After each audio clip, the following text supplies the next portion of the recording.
하나님께서 오늘 우리에게 주시는 말씀은 누가복음 16장 1절에서 13절까지의 말씀입니다. 하나님의 말씀을 제가 받들어 읽겠습니다. 또한 제자들에게 이르시되 어떤 부자에게 청지기가 있는데 그가 주인의 소유를 낭비한다는 말이 그 주인에게 들린지라. 주인이 그를 불러 이르되 내가 너에게 대하여 들은 이 말이 어찌 됨이냐? 내가 보던 일을 세마라.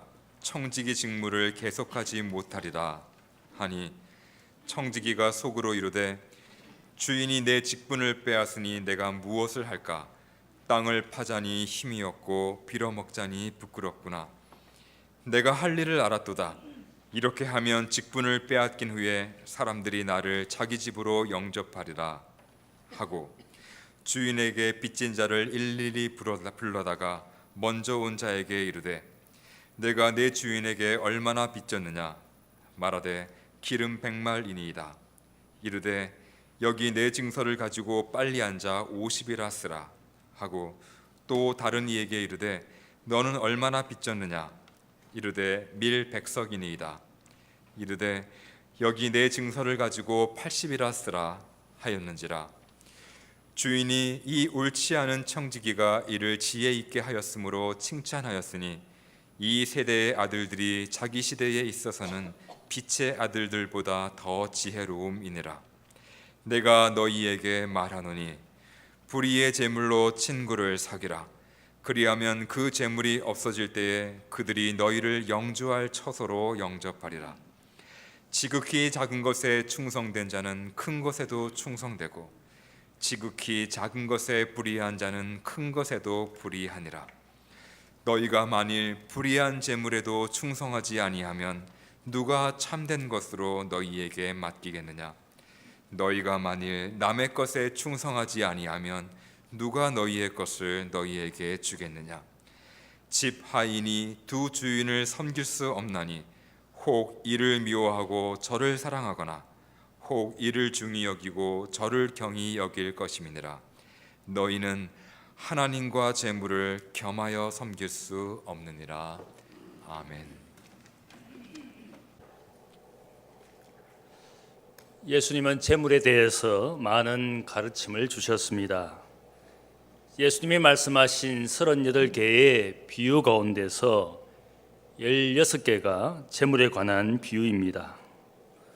성경 전체에서 기도와 믿음에 관해서 각각 500여 개의 구절이 있다면, 재물과 부에 관한 가르침이 약 2000여 개의 구절이 있습니다. 그만큼 성경에서도 중요한 주제로서 재물과 부의 문제를 가르침으로 주고 있습니다. 성공과 부를 가르치는 세상의 책이 재물과 돈을 모으는 법을 가르쳐 준다면, 하나님의 말씀 성경은 돈과 재물을 잘 사용하는 법을 우리에게 가르쳐 줍니다. 세상의 책이 돈과 재물의 주인 되는 법을 우리에게 가르쳐 준다면, 성경은 재물의 주인이 되기보다 다만 재물의 관리자로 바르게 관리하고 재물의 사용자로 잘 사용하도록 가르쳐 주시는 것이 하나님의 말씀입니다. 누가복음 15장에서 예수님께서 세 가지의 비유를 말씀하신 다음에 이어서 같은 청중들에게 오늘 본문 16장에서 다른 비유를 말씀합니다.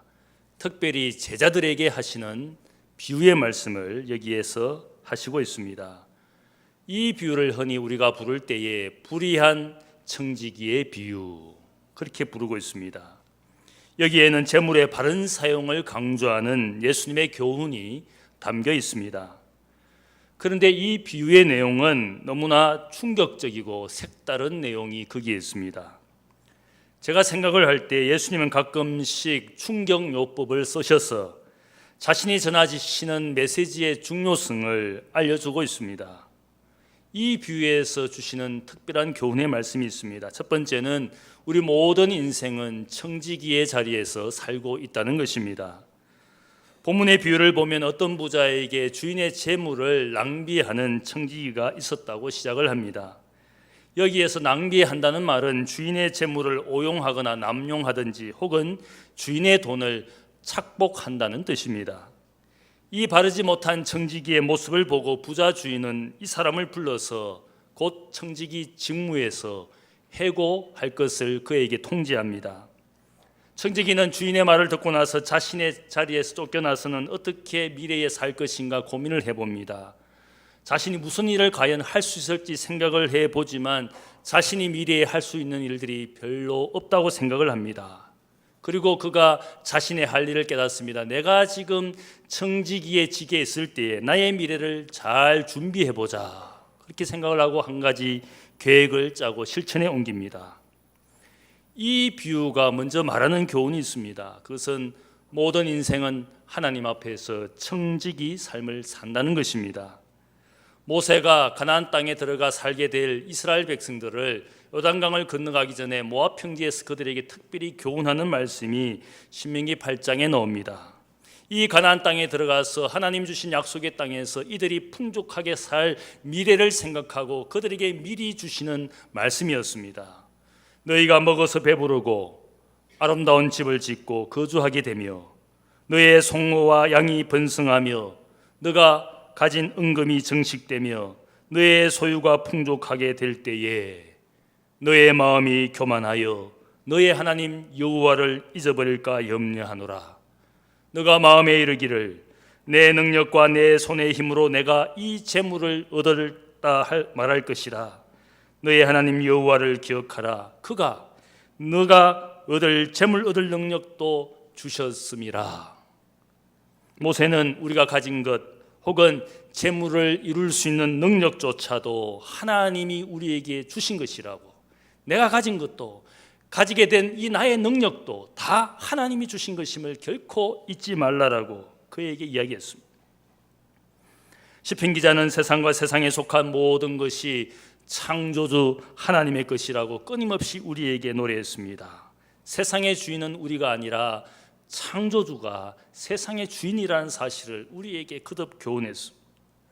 사람은 다만 창조주 하나님의 것을 가지고 사는 관리자이고 청지기에 불과하다라는 사실을 시편 기자가 끊임없이 이야기했습니다. 이번에 속초 설악산 정견수련회에서 많은 은혜를 받았습니다. 특별히 청소년들은 은혜도 받았지만 포켓몬 고 게임을 하면서 많은 이상한 괴물들을 많이 잡아서 너무너무 좋아했습니다. 별 희한한 몬스터를 가지고 자신의 것이 되었다고, 소유하게 되었다고 그렇게 자랑을 하고 30마리, 50마리 가지고 있다고 자랑을 했습니다. 물론 자신들이 괴물을 소유하였다고 소유주인 것처럼 자랑했을지는 모르겠지만 진정으로 그 주인은 사실 게임 회사가 그 모든 것의 주인입니다. 내가 소유주인 것처럼 자랑했지만 그것을 자랑하면 자랑할수록 누가 진짜 좋아하겠습니까? 그 게임을 개발한 회사가 좋아하고 있습니다. 다만 그들은 이용자에 불과합니다. 진정한 소유주는 언제나 따로 있습니다. 아마 여러분들 중에 모노폴리라는 게임을 해보신 분이 있을지 모르겠습니다. 주사위를 굴려서 명목상의 건물이나 혹은 재물을 소유해 보는 게임인데 얼마나 재밌는지 모릅니다. 게임을 하다 보면 시간 가는 줄 모르고 즐기게 됩니다. 밤새도록 엄청난 재물을 모아보지만 게임이 끝나면 허망하게도 내가 가졌던 재물과 금은 보화는 다시 게임 박스로 들어갑니다. 그것을 보게 되면 얼마나 쓸데없는 짓을 밤새도록 했는지 모릅니다. 얼마나 허탈한지 모릅니다. 어릴 때 친구와 싸워가면서 땅 따먹기 놀이를 한 것도 기억이 납니다. 열심히 하다가도 그 땅 한 평 더 차지하려고 친구와 얼굴을 붉히며 싸우다가도 어머니가 저녁밥 먹어 그러면 그 모든 거 다 내려놓고 뒤돌아보지도 않고 밥 먹으러 갑니다. 그토록 많은 땅, 밥 한 끼보다도 못한 땅이었습니다. 누군가의 말처럼 우리 인생이라는 무대에서 연극놀이를 하는 것과 같습니다. 자기 배역을 맡아서 역할을 하고는 원래의 자기 자리로 다 돌아가야 됩니다. 내가 인생을 살 동안 많은 것을 모아보지만 혹은 열심히 공부하고 노력해서 차지한 권세나 지위가 있을지는 모르지만 무덤에 들어가면 다 똑같습니다. 모든 것을 다 내려놓고 가야 됩니다. 비유의 청지기가 우리에게 보여주는 것은 그가 재물을 낭비했습니다. 자신이 주인이 아닌데 마치 재물의 주인인 것처럼 행세했습니다. 남의 것이었고 주인의 것이었지만 내가 주인처럼 마음대로 사용한 이유가 무엇이겠습니까? 그가 재물에 대한 욕심을 가졌기 때문입니다. 남의 것이지만 탐욕의 종이 되어서 그 재물을 나의 것처럼 섬기는데 문제가 있습니다. 남의 것을 가지고 주인 짓을 하는 것은 자신도 모르는 사이에 내가 어느새 탐욕의 종이 된 나의 모양입니다. 우리가 알아야 될 것은 물질 만능주의 시대가 우리의 시대이지만 많은 사람들이 그 재물에 집착하고 살지만 우리가 죽게 되면 그 어떤 것도 하나라도 가져가지 못하는 것이 우리의 현실이지 않습니까? 그래서 바울이 우리에게 교훈합니다. 디모데전서 6장 7절의 말씀을 보면 우리가 세상에 아무것도 가지고 온 것이 없음에 또한 아무것도 가지고 가지 못하리니 우리가 먹을 것과 입을 것이 있은즉 족한 줄로 여기라. 돈을 사랑함이 일만 악의 뿌리가 되나니 이것을 탐내는 자들은 미혹을 받아서 믿음에서 떠나 많은 근심으로 자기를 찔렀도다. 사도 바울은 교인들 가운데서 여전히 재물에 대한 탐욕을 가지고 사는 분들에게 특별히 고민합니다. 우리 인생은 가지고 온 것도 없지만 갈 때도 가지고 갈 수 있는 것이 아무것도 없다. 그러나 그것 때문에 재물의 종이 되고 탐욕의 종이 되어서 자기 인생, 자기 영혼을 찌르면서 근심과 염려로 사는 것이 얼마나 어리석은 짓인가. 그렇게 말하면서 자족하는 마음을 가지도록 우리에게 교훈합니다. 바울의 많은 편지를 보면 자족에 대해서 이야기합니다. 자족의 비결이 무엇이겠습니까? 제가 생각할 때 바울이 말한 것처럼 우리 인생이 우리가 가진 것이 결코 내가 그것의 주인이 될 수 없는 다만 청직이라는 사실을 내가 알고 살면 자족할 수가 있습니다. 입을 것, 먹는 것에 만족하며 살 수가 있습니다. 내가 가지고 있는 모든 것에 내가 영원히 주인이 될 수 있는 것처럼 생각하면 생각할수록 거기에 집착하고 근심과 염려가 떠나지 않습니다. 이것이 나의 것이 아니라고 생각을 하면 근심과 염려로부터 자유할 수 있고 자족하게 되는 것입니다. 나의 것이 없고 다 하나님이 주신 것이라고 생각을 하면 그것 때문에 내가 집착하는 것으로부터 자유할 수가 있다는 뜻입니다. 여러분들이 다 예수의 이름으로 세례를 받지 않았습니까? 제가 늘 세례를 받는 분들에게 미리 세례 문답을 하고 또 세례 받기 전에 질문을 합니다. 여러분은 예수 그리스도를 여러분의 주와 구세주로 믿습니까? 주와 구세주로 믿습니까? 그러면 다 아멘으로 대답을 합니다. 그 주라는 말이 무슨 말입니까? 주인이라는 뜻입니다. 여러분의 인생의 주인으로 주님을 받아들입니까? 다 아멘으로 대답을 합니다. 그리고는 세례를 받습니다. 초대교회나 오늘날 침례교회에서는 이 세례를 베풀 때 형식적으로 하지 않고 물속에 온전히 그 몸을 다 잠기게 합니다. 침례를 받습니다. 그 말은 그 침례의 의미는 내 인생의 모든 것이 주님의 것입니다. 나의 모든 어떤 부분도 면제되지 않고 모든 것이 내 삶의 인생의 모든 영역이 바로 주님이 나의 주인이시라는 사실을 고백하면서 나의 온몸을 물에 잠기게 하는 것이 침례입니다. 그것은 나의 어떤 인생의 부분을 남겨놓지 않고 나의 모든 것이 내 인생에 살아가는 모든 영역에서 주님이 하나님이 나의 인생의 주인이라는 뜻을 고백하는 겁니다. 주님이 주인이시라는 그 고백 속에는 내가 주님의 종이라는 나의 존재가 어떠하다는 것도 함께 고백하는 겁니다. 주님만 주인이고 나는 아무것도 아닌 것이 아니라 주인 밑에 섬기는 주님을 주인으로 섬기는 종이고 청직이라는 사실을 함께 고백하는 자리가 세례입니다. 나의 모든 것의 주인이십니다. 과거에 로마 제국 당시에 기독교를 국교로 받아들이고 나서 어떤 이방 왕이 로마 제국 원로원에게 부탁하기를 내가 내 주변에 있는 이 나라를 정복하고 싶습니다. 허락해 주십시오. 그렇게 허락을 구하였을 때 로마 제국이 그에게 이야기를 합니다. 조건이 있다. 너의 주변의 나라를 정복하기는 정복하되 먼저 너가 너의 백성들과 함께 너의 나라 온 백성이 예수의 이름으로 세례를 받으라. 그것을 조건으로 달았습니다. 세례를 받겠다라고 그가 이야기하고 그 왕과 모든 백성이 세례를 받았습니다. 그런데 놀라운 것은 세례를 받을 때 그 왕과 모든 백성 병사들이 손에 칼을 쥘 수 있는 그 손만 빼고 침례를 받았습니다. 이 손만 빼고 그 세례를 받고 나서 그들은 그 손을 가지고 주변의 나라를 많은 사람들을 죽이면서 그 나라를 정복했습니다. 세례받지 아니한 그 손과 칼을 가지고 많은 사람들을 불행하게 만들었습니다. 내 삶의 영역에 온전히 주님이 주인이 되시지 못한 그 영역과 부분이 있다면 그것 때문에 자기 인생과 다른 사람을 얼마든지 우리가 망칠 수가 있습니다. 그 부분만, 나의 가정 혹은 나의 삶의 일부분 혹은 나의 자녀는 하나님의 것이 아닙니다, 나의 것입니다, 그렇게 생각하면 생각할수록 그것 때문에 자신과 인생을 망칠 수가 있습니다. 왜냐하면 그 부분에 있어서 하나님이 주인 되시지 못하고 여전히 내가 주인 되고 나의 뜻대로 그것을 사용하기 때문에 그것이 인생을 찌르기도 하고 근심을 만들어내기도 하고 그것 때문에 자신과 타인을 불행하게 만드는 것입니다. 우리는 결코 주인도 될 수 없고 소유주가 될 수 없습니다. 우리 인생에 가지고 있는 모든 것이 하나님의 것입니다. 세상의 주인은 한 분밖에 없습니다. 바로 창조주, 세상을 만드신, 인생을 만드신 그분만이 우리의 주인이라는 사실을 알아야 됩니다. 그분이 주인이시면 우리는 다만 그분의 종이고 청지기라는 사실을 알아야 된다는 겁니다.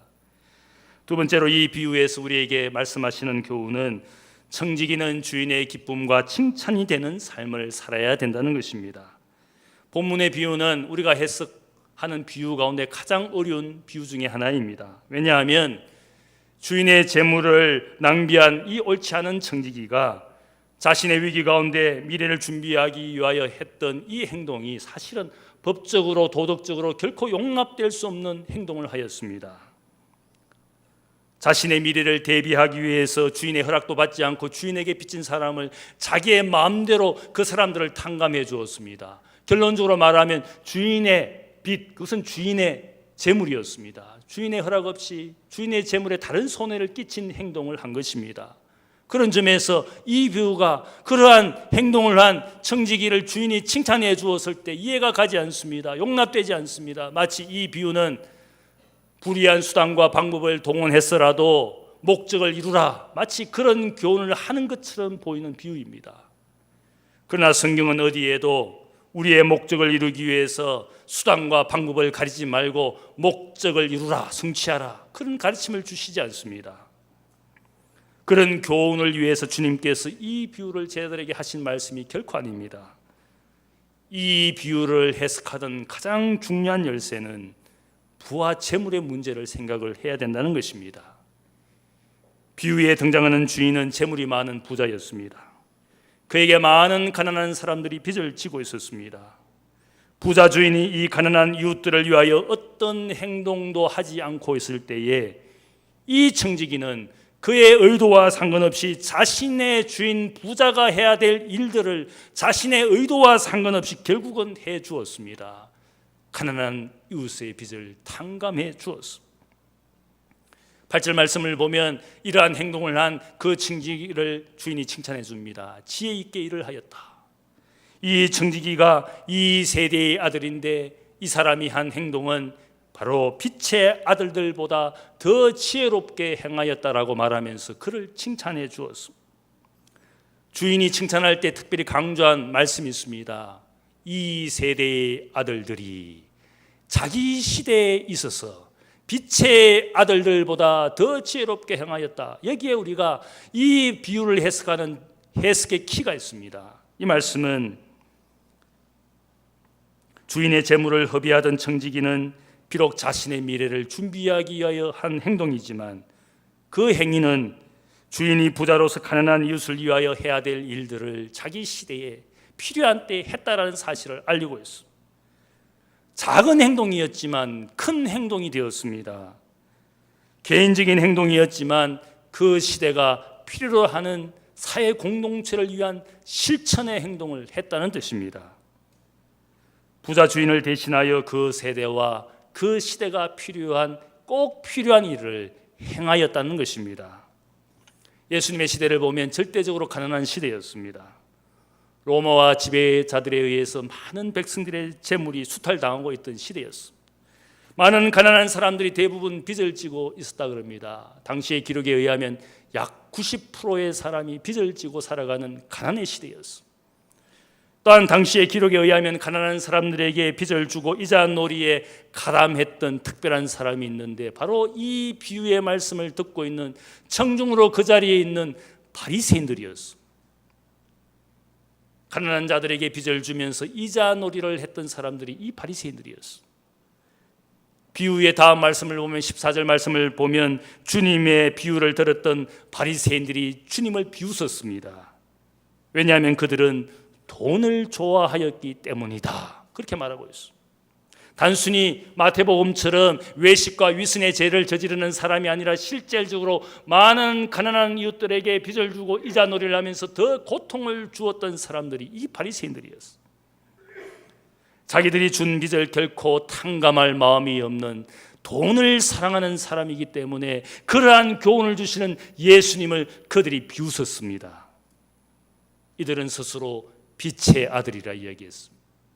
율법의 의를 자랑하고 영생에 이르는 지식을 가지고 있다고 스스로 승생 노릇하며 지도자라고 생각을 하고 자신들을 빛의 아들들이라 스스로 자기 위로와 자기 만족 가운데 살던 사람이었습니다.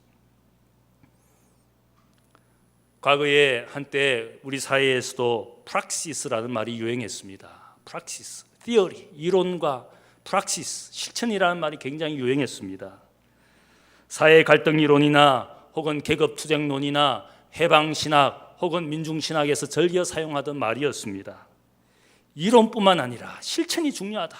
우리 사회는 실천하지 못하는 사람들이 절비하니까 우리는 실천하는 사람이 되어야 된다. 이 프락시스를 강조했던 시대가 있었습니다. 제가 가난하게 대학생 시절을 보내고 또 어려운 신학생 시절을 보내었습니다.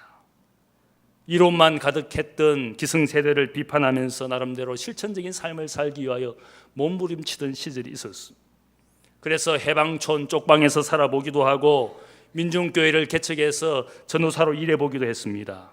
누구보다 앞장서서 데모에 적극적으로 가담하기도 하고 교회 개혁의 기치를 말하면서 기치를 내세워서 반박문을 써서 목사회를 비판하고 교회를 비판했던 적도 있습니다. 그러면서 사역을 하면서 교도소 사역을 하고 창조촌에 가서 사역을 하고 혹은 홈리스 노숙자 사역을 해보기도 하였습니다. 이 시절에 저의 마음은 가슴으로 뜨거웠던 시절이었어요. 사회적인 실천, 그 실천의 삶을 살면서 기도할 때마다 가슴이 뜨거워지고 일을 행할 때마다 하나님이 주신 뜨거움이 저에게 있었어요. 시대와 세대를 향하신 하나님의 뜻을 묻고 하나님의 아픔을 온몸으로 느꼈던 시절이었어요.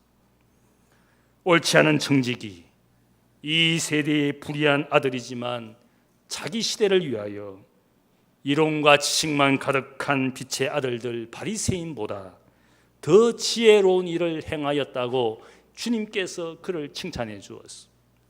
빛의 아들들이 이론만 지식만 가득하고 아무것도 하지 않는 것에 비해서 이 세상의 아들, 이 세대의 아들은 그 시대와 세대가 필요한 일들, 하나님이 기뻐하시는 일을 행하였다라고 칭찬해 주었습니다. 우리가 누가복음을 보면 많은 그런 구절들이 있습니다.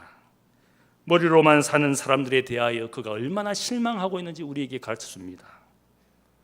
율법 선생이 주님께 찾아왔습니다. 주여, 내가 어떻게 하면 영생을 얻을 수 있습니까? 너는 하나님의 말씀 승리해서 어떻게 생각하느냐? 그가 대답하기를, 주 너의 하나님을 마음과 뜻을 다하여 목숨을 다하여 사랑하고 내 이웃을 내 몸처럼 사랑하면 됩니다. 그렇게 멋지게 대답했을 때 주님께서 대답합니다. 너의 대답이 옳도다. 가서 일을 행하라. 그리하면 살리라. 그들의 문제는 지식에만 있고 실천이 없었습니다. 영생에 관한 지식은 있었지만 그 지식을 몸으로 실천하지 않았습니다. 그들의 문제를 알았습니다. 가서 일을 행하라. 그리하면 살리라. 하나님 사랑, 이웃 사랑을 외쳤던 제사장과 레위 사람이 어떻게 합니까? 강도 만나 불행을 당한 이웃을 외면했습니다. 머리에 손목에 하나님 사랑, 이웃 사랑이라고 글자를 새겨서 사는 그 사람들이 막상 이웃을 보면서도 외면하였습니다. 동생이 죽도록 타국에서 고생을 하여 드디어 집으로 돌아왔지만 그의 형, 그 집안의 아들은 어떻게 합니까? 저 동생은 아버지의 재물을 허비한 죄인이라고 그를 정죄하고 비방했습니다. 누가복음 우리에게 말합니다. 그들은 머리가 말하는 의만 가득한 사람이라고.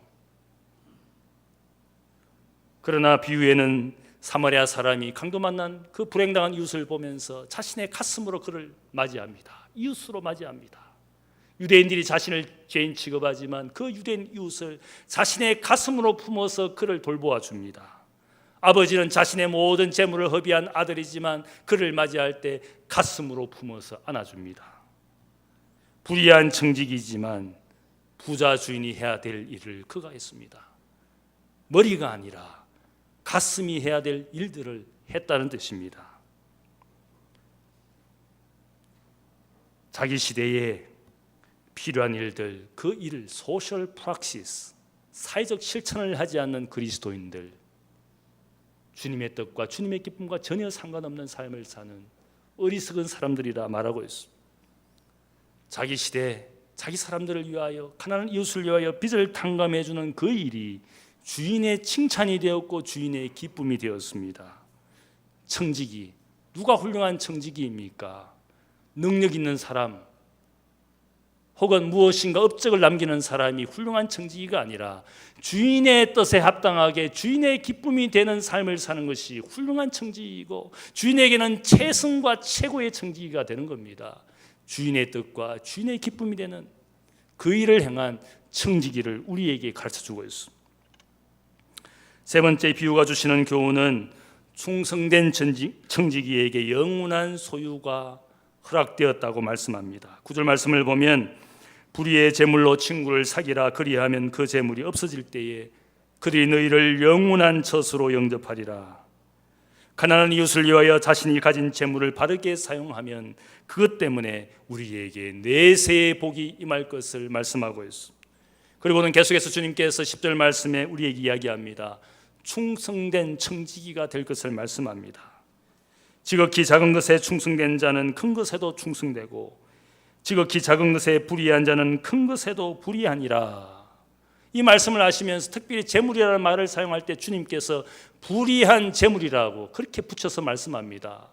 불의한 재물, 왜 주님께서 불의한 재물이라고 말씀하셨을까? 두 가지 해석이 있을 수 있습니다. 불의한 수단과 방법을 동원하여 만든 재물, 그것이 불의한 재물이다. 혹은 다른 해석으로는 이 재물이라는 것은 하나님의 영원한 영원한 가치에 비해서는 보잘것없는 것이기 때문에 불완전한 가치를 가지고 있기 때문에 불의한 재물이다, 불완전한 재물이라고 주님께서 말씀하시는 것이다. 어느 해석과 상관없이 재물은 하나님의 부와 결코 비교할 수 없는 겁니다. 주님께서 우리에게 말씀하여 비교하는 것은 작은 것, 큰 것을 이야기합니다. 작은 것에 충성된 자가 큰 것에도 충성하다. 이 작은 것을 우리가 재물에 비유한다면 재물이나 돈은 하나님의 풍성한 부와 영원한 부와 비교할 때 지극히 미미한 것입니다. 작은 것에 충성되다. 이 말은 재물에 충성하라는 말이 무슨 말입니까? 그 재물을 바르게 사용하고 바르게 관리하라는 뜻입니다. 작은 것에 충성되게 일하지 못하면 하나님의 큰 것을 섬기는데도 실패하는 인생이 된다. 내가 지금 재물을 중요하게 생각하는 인생을 살고 있는데 이 재물에서 하나님의 기쁨이 되도록 사용하지 않는다면 하나님은 우리에게 어떤 더 큰 것, 영원한 것을 맡기시지 않을 것이라는 사실을 우리의 재물과 부에 관하여 얼마나 우리가 많이 생각합니까? 그 생각하는 모든 것에 하나님의 기쁨이 되는 일들, 그것은 작은 것에 불과하고 그 작은 것에 어떻게 우리가 그것을 사용할지를 생각하라는 뜻입니다. 결국 돈과 재물은 우리가 하나님 앞에 어떤 청지기인지를 시험하는 잣대가 되는 겁니다. 12절 말씀을 보면 재물은 결국 남의 것이다. 내 것이 아니라 남의 것이다. 하나님의 것이고 남의 것에 불과하다는 사실을 강조합니다. 그것의 주인이 되기보다는 그것의 청지기가 되어서 이 땅을 사는 것이 지혜로운 것이다라는 사실을 말씀하고 있습니다.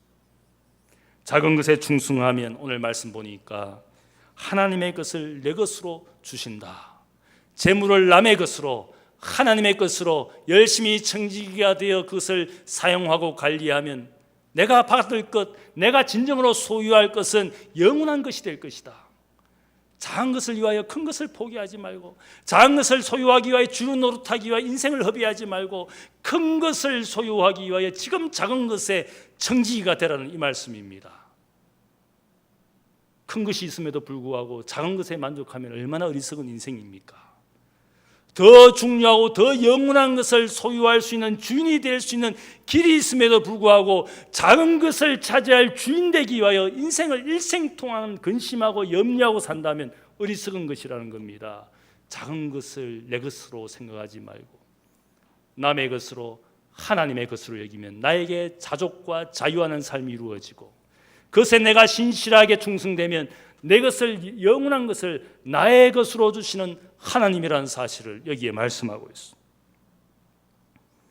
하늘의 보화가 나의 것이 되도록 이 땅에서 주어진 재물은 내가 관리자가 되어야 된다는 뜻입니다.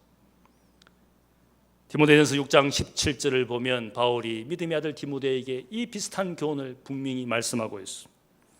너가 이 세대에서 부한 자들, 부자들을 명하여 마음을 높이지 말고 정함이 없는 재물에 소망을 두지 말고 오직 우리에게 모든 것을 후히 주사 누리게 하시는 하나님께 소망을 두며 선을 행하고 선한 사업을 많이 하고 나누어 주기를 좋아하며 너그러운 자가 되게 하라.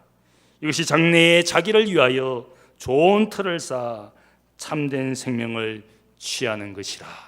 주님의 이 비유의 말씀과 똑같은 교훈을 바울이 디모데에게 하고 있습니다. 우리의 소망을 정함이 없는 재물에 두지 말고 우리의 소망을 하나님께 두라. 부한 자들은 그 재물을 가지고 선한 사업을 하고 나누어 주기를 기뻐하며 너그러운 삶을 사는 인생이 되라.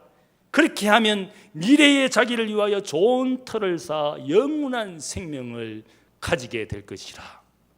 똑같은 교훈을 바울이 말씀하고 있습니다. 주님이 결론적으로 말씀합니다. 하나님과 재물을 겸하여 섬길 수 없느니라. 종은 결코 두 주인을 섬길 수 없느니라. 재물보다 하나님을 인생의 주인으로 섬기고 살라라는 분명한 교훈으로 주님께서 결론하고 있습니다. 재물을 주인의 기쁨과 칭찬이 되도록 바르게 사용할 때에 하늘의 부가 나의 것이 되는 줄로 믿습니다. 그러한 청지기입니까? 아니면 세상 재물의 주인이 되기 위하여 일생 동안 근심하고 살고 있습니까? 하늘의 것을 내 것으로 만드는 청지기, 그것이 바로 지혜로운 청지기입니다. 지혜로운 청지기가 되시기를 주님의 이름으로 축복합니다. 여러분이 가지고 있는 것, 심지어 나의 자녀도, 나의 일터도 다 하나님 주신 겁니다. 내 것이라고 생각하고 살면 그것 때문에 부족하면 근심하고 그것을 어떻게든지 붙들고 더 번창하도록 고민하다 보면 인생을, 시간을 다 보냅니다. 그러나 내게 주신 것이 다 하나님의 것이니까 내가 자족할 수 있습니다. 자유할 수 있습니다. 있든지 없든지 하나님이 주신 것이고 가져가는 것도 하나님이 가져가시는 것이고, 그런 마음을 가지고 살면 인생의 모든 순간과 가진 상황들에서 기뻐할 수가 있고 자족할 수가 있는 겁니다. 자족하고 자유하면서 하나님의 기쁨이 되시는 선한 청지기가 되시기를 주님의 이름으로 축복합니다. 기도하겠습니다. 사랑의 아버지 하나님, 감사합니다. 하나님 아버지, 이 시대와 세대를 위해서 우리는 무엇을 하고 있습니까? 끝없는 이기주의와 재물에 대한 탐심으로 인생의 시간을 보내는 어리석은 사람들입니다. 세상의 주인은 오직 한 분, 세상과 인생을 지으신 하나님이 인생의 주인이심을 고백합니다. 나의 가진 것, 내 인생 모든 영역이 다 하나님이 주인이심을 고백합니다. 주인이신 하나님의 기쁨이 되도록 우리의 인생을 살기를 합니다. 건강도 생명도 가정도 일터도 사랑하는 교회도 다 하나님의 것입니다. 목사의 것도 아니고 사장의 것도 아니고 대통령의 것도 아니고 지위와 직분을 가진 사람들의 것도 아니고 다 하나님의 것입니다. 하나님이 주신 것임을 알고 두려움과 겸손으로 바르게 사용하며 바르게 관리하는 청지기가 되게 하여 주옵소서. 그러한 신실한 청지기로 살 때에 하늘의 영원한 것이 나의 것이 되고 내가 비로소 거기에서 주인 될 줄 믿습니다. 이 땅에서 주인 될 기쁨이 아니라 하나님 나라에서 주인 되는 기쁨을 가지고 살게 하여 주옵소서. 감사하오며 예수님의 이름으로 기도하옵나이다. 아멘.